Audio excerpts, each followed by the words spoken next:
और बुलेटिन की शुरुआत करेंगे इस वक्त की बड़ी खबर के साथ जो लखनऊ से सामने आ रही है। आपको बता दें, निकाय चुनाव को लेकर जनहित याचिका पर आज सुनवाई होगी। बता दें, सरकार ने कहा 2017 के आरक्षण के सर्वे को आधार माने, इसी सर्वे को ट्रिपल टेस्ट माना जाए। बता दें कि सरकार ने कहा है कि ट्रांसजेंडर्स को आरक्षण नहीं दिया जा सकता। आज इस पर सुनवाई होगी। पक्षकार सरकार के हलफनामे का जवाब देंगे। तो लखनऊ से बड़ी खबर आप तक पहुंचा रहे हैं, जहां पर निकाय चुनाव को लेकर जनहित याचिका पर आज सुनवाई होगी। पक्षकार सरकार के हलफनामे का जवाब देंगे। इसी के साथ आपको बता दें कि सरकार ने कहा है कि ट्रांसजेंडर्स को आरक्षण नहीं दिया जा सकता। इस खबर पर और ज्यादा जानकारी लेंगे हमारे संवाददाता प्रशांत राव से। लखनऊ से हमारे साथ जुड़ गए हैं प्रशांत जी। निकाय चुनाव को लेकर जनहित याचिका पर आज सुनवाई होगी। जी हर्षिता, बिल्कुल। देखिए, उत्तर प्रदेश में 6 दिसंबर को नगर विकास मंत्री ए.के. शर्मा ने निकाय चुनाव के आरक्षण की घोषणा लोक भवन में की थी और उसके बाद ही ओबीसी आरक्षण के घोटाले को लेकर इलाहाबाद हाईकोर्ट में याचिका दायर की गई और मामला लखनऊ की बेंच में ट्रांसफर किया गया। यहाँ सुनवाई हो रही है और जहाँ हाईकोर्ट लखनऊ बेंच ने 20 दिसंबर तक सूचना जारी करने पर रोक लगा दी थी। आज 20 दिसंबर है और आज सुनवाई होनी है। जो निकाय क्षेत्र के संभावित प्रत्याशी हैं, उनकी धड़कनें थमी हुई हैं कि आगामी समय में कौन सा फैसला कोर्ट का आने वाला है। और आज बड़ा महत्वपूर्ण फैसला है, क्योंकि जिस तरीके से कोर्ट ने सरकार से जवाब मांगा था, वो हलफनामा मांगा था कि किस आधार पर यह आरक्षण रखा गया है, उसका जवाब आज दाखिल किया जाएगा। उत्तर प्रदेश सरकार की तरफ से आज एक हलफनामा भी दिया जाएगा। हालांकि सरकार ने जो सर्वेक्षण का अपना बिंदु रखा है वो 2017 रखा है, उसके जो आधार पर यह आरक्षण दिया गया है और इसके साथ ही ट्रांसजेंडर को आरक्षण दिए जाने की मांग की गई थी, उसको सरकार ने खारिज कर दिया कि ट्रांसजेंडरों को आरक्षण नहीं दिया जा सकता है।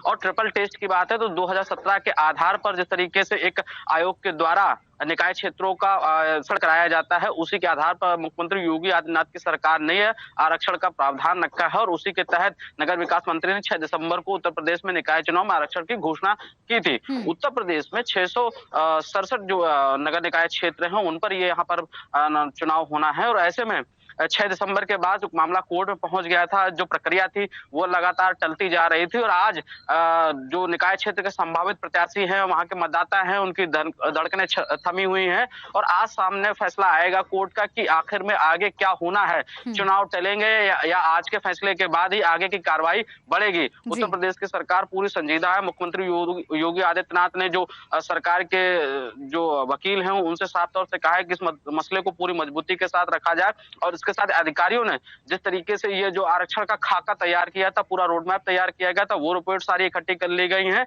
और हलफनामा सरकार की तरफ से दिया गया कि जो आरक्षण की प्रक्रिया उत्तर प्रदेश में निकाय चुनाव में रखी गई है वो बिल्कुल पारदर्शी है और जो 2017 का मेन मुद्दा बनाया गया है कि जिसके सर्वेक्षण के आधार पर ही रखा गया, वो भी रिपोर्ट आज कोर्ट के सामने पेश की जाएगी। साफ है कि आज अगर कोर्ट का फैसला आ जाता है और आगे सूचना जारी करता है राज्य निर्वाचन आयोग, तो जल्द ही यानी कि जनवरी में चुनाव संभव हो सकते हैं, क्योंकि मार्च में एक बार नया वित्तीय बजट आना है। उससे पहले अगर निकाय में सरकार बनती है तो उनको नया बजट का भी लाभ मिल सकता है। यदि कोर्ट ने इस आज जो सरकार की तरफ से कोई रिपोर्ट पेश की जाती है और उसमें कोई खामी पाती है तो डेट और आगे बढ़ जाएगी, यानी कि दिसंबर पूरा इसी कोर्ट की कार्रवाई में निकल सकता है और इसके बाद अधिसूचना जनवरी के बाद अगर जारी होती है तो कई मुश्किलें भी सरकार के सामने खड़ी होंगी और निकाय क्षेत्र के जो मतदाता है या फिर जो संभावित प्रत्याशी हैं उनके लिए असमंजस की स्थिति होती है।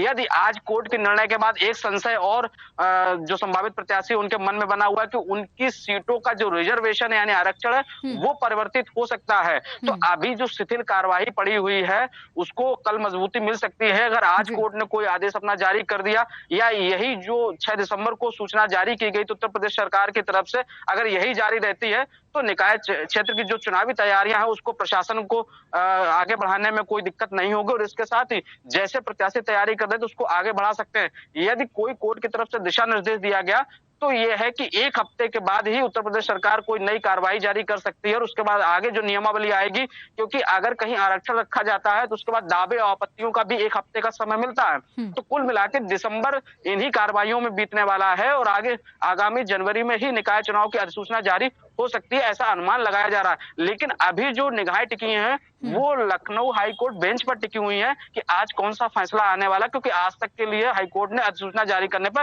रोक लगाई थी और उत्तर प्रदेश के जो सरकार के जो पैरोकार है वो आज मजबूती से सरकार का पक्ष और हलफनामा रखेंगे। जी बिल्कुल, बहुत बहुत धन्यवाद आपका प्रशांत जी, तमाम जानकारी